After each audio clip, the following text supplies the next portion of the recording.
ये बहुत तेज रसोई चाकू था। गिरते ही इसने कंक्रीट का फर्श काट दिया, जबकि इसकी धार भी नहीं लगी थी। ऐसे चाकू हर जगह दिखते थे। इसे महान तलवार कारीगर मिल्क ने गढ़ा था। लोग कहते थे यह इस्पात आसानी से काटता था, पर वह गुप्त जीवन जीता था।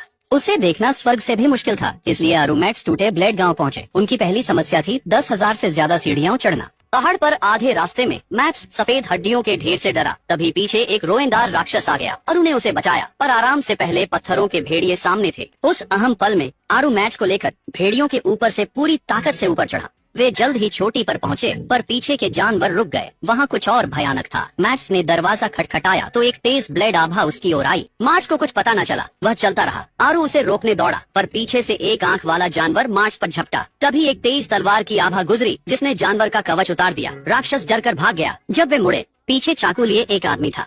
मिल्क बताते ही आरू मैट्स दंग रह गए। यहाँ आने से पहले मैट्स मिल्क को विशाल योद्धा समझता था। अरु को भी शक था, पर वे आदमी के पीछे कमरे में गए। बेजोड़ चाकुओं से भरी दीवारें देख मैट्स अपनी उत्तेजना छिपा न सका, पर चाकू छूते ही मिल्क गुस्से से चिल्लाया। फिर भी मैट्स से चाकू रैक टकराया। ब्लेड उसे आधा काट देता। अरु ने तुरंत उसे खींचा। साधारण चाकू कंक्रीट में धंस गया। आरू ने उठाया, देखा कि वह बिना धार का फलक था। विशाल शार्क के दांतों से बना। यह दुबला आदमी ऐसे खूंखार जानवर का शिकार कैसे कर पाया? सुनकर मिल्क नाखुश हुआ। आरू ने मांसपेशियां तानी और हवा में हाथ चलाया। जमीन बल से फट गई। मिल्क गंभीर होकर चुनौती देने निकला। उसने हमला किया।